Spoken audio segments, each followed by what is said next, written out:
Да, я вас слушаю.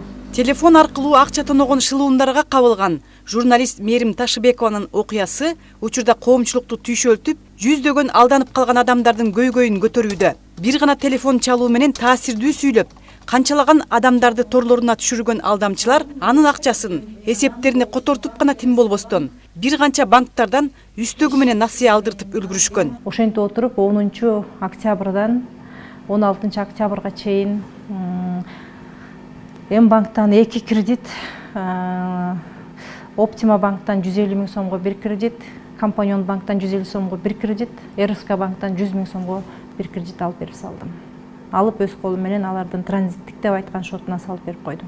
Тилекке каршы. Сенин акчаңды банктан чыгарып кеткени жатышат деп шаштырышып, улуттук банктын кызматкеримин деген бирөө сиздин акчаларыңызды коопсуз сактоого жардам берем деп убада кылган. Ал телефон алдамчыларына карата атайын иш-чаралар жүргүзүлүп жаткандыгын айткан. Азыр ошол акчаңды транзитный шотко сал, коопсуз шотко салып кой.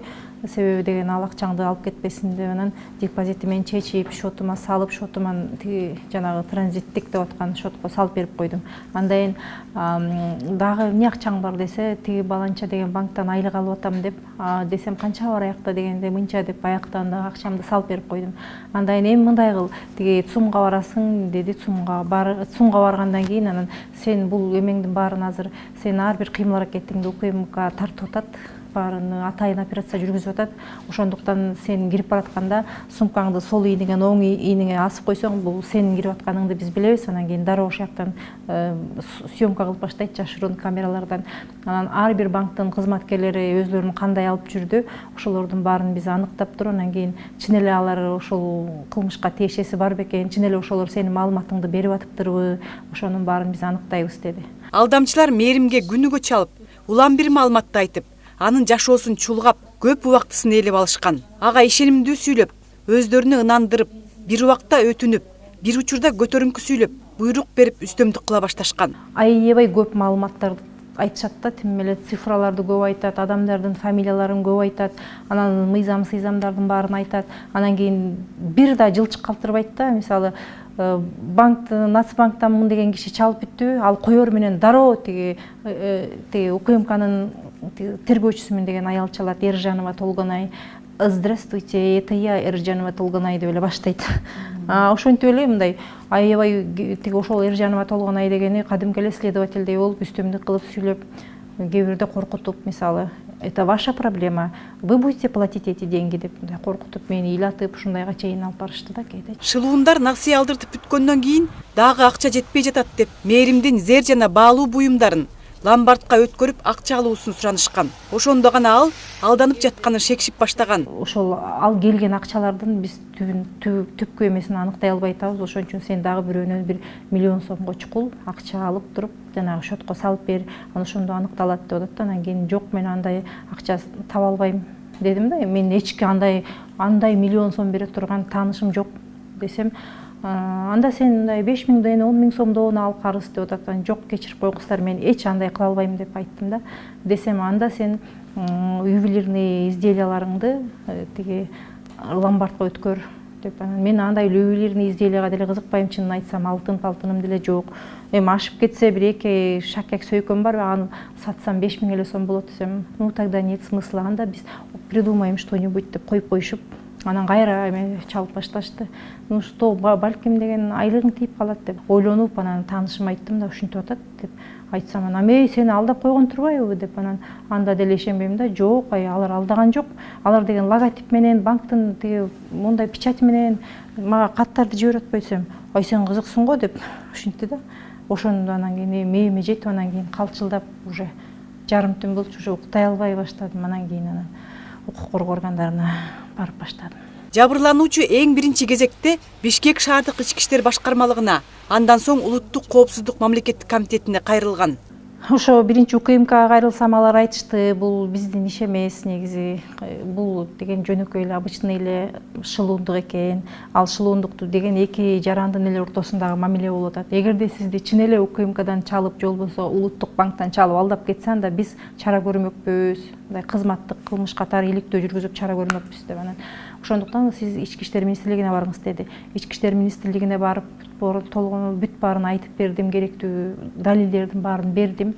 УКМКны алганча мен менен байланышта болуп турушту. Ооба алып атабыз, минтип атабыз деп. УКМКны алгандан кийин бүттү.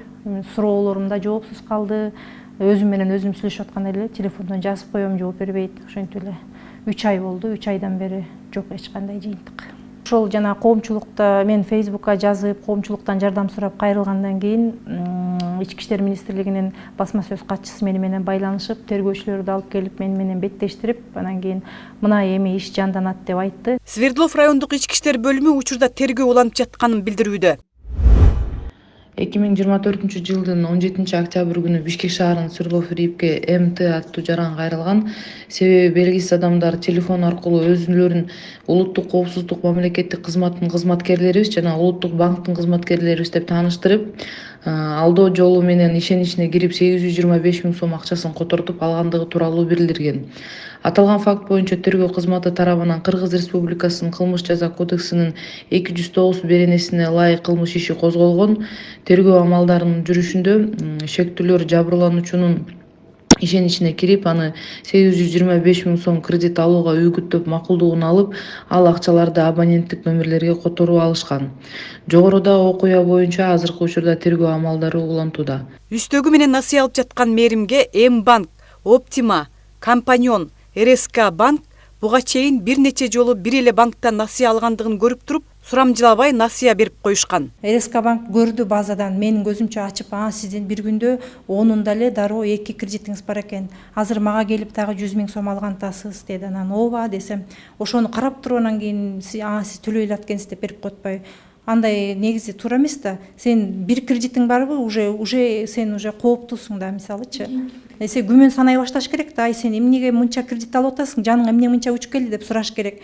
Анан ошону кийин айтсам кайра, сиз өзүңүз келип алдыңыз да дейт. Өзүм келип алдым, бирок деген эми мошенниктер ошонусу менен мошенник да, алар ошентип алдашат да. Ошентип ишендиришет. Бирок деген банктар деген жанагы онлайн кредит, анан оңой кредит беребиз, анан ортомчусуз кредит беребиз деп эле алдап, поручитель жок беребиз дешипчи. Ошонун баары ушундай кооптуу абалга түртүп атат да. Жарандар кээде өзү каалабай туруп деле ошолордун курмандыгы болуп калат. Элдик банкка шылуундар абдан көп болуп жатат. Аларды коргоп калууга кандай чара көрүп жатасыздар деген суроо салдык. Азыркы учурда банк тарабынан кардарларга мобилдик алдамчылар кездешип жатканы тууралуу жана кантип күтүүсүз жагдайларга чалдыкпоонун жолдору боюнча түшүндүрмөлөр жүргүзүлүп жатат. Бирок тилекке каршы алардын кайрылуу учурлары дагы кездешүүдө. Банк ар бир кайрылуу тууралуу адилеттик өнөктөштүк принципте карап чыгууда. Анын өзүнүн кредит берүү ишмердигине байланыштуу телефон алдамчыларына кездешкен учур болгон эмес. Себеби бизде кредит берүү шарты боюнча кардар өзү банкка келип кол коюусу абзел. Банк насыя берүүдө улуттук банктын лицензия алышкан коммерциялык банктарда жана башка финансы кредиттик мекемелерде кредиттик тобокелдикти тескөө боюнча минималдуу талаптар жөнүндө жобосуна ылайык ички ченемдик актыларынын негизинде каралат. Банктын ички нормативдик документтеринин талаптарына ылайык жеке адамдарга берилген кредиттер боюнча төлөө жөндөмдүүлүгүн талдоо төмөнкүдөй жүргүзүлөт. Башкача айтканда, ай сайынкы төлөмдөр эмгек акынын 50% ашпоого тийиш. Учурда Мээрим Ташыбекованын Facebook'тагы кайрылуусун көргөн жарандар демилгени өздөрү колго алып, акча котортуп алган тараптардын дарегин таап берүүгө үлгүрүштү. Атайын органдар кылмыштын бул жаңы түрү менен күрөшүүгө алсыз болуп жаткандыгын айтып, жарандардын өздөрүн сак болууга чакырышууда. Мен ушунча нерсенин баарын башыман өткөргөндөн кийин анан билдим, бул мындай чоң күчтүү адамдар буга кийлигишмейинче бул иш бүтпөйт экен. Урматтуу Камчыбек Кыдыршаевич, ушул маселени көзөмөлүңүзгө алып коюңуз. Мага окшогон толтура миңдеген кишилер алданып банктарга кайрылып ыйлап жүрүшөт. Бирок алар мага окшоп ачык айтып чыга алышкан жок. Ошолордун атынан мен дагы сиздерден сизге айтып коеюн, жардам бериңиз. Ушуну өз көзөмөлүңүзгө алыңыз. Клара Кудайбергенова, Данияр Тилебалдиев, УТРК Чүй.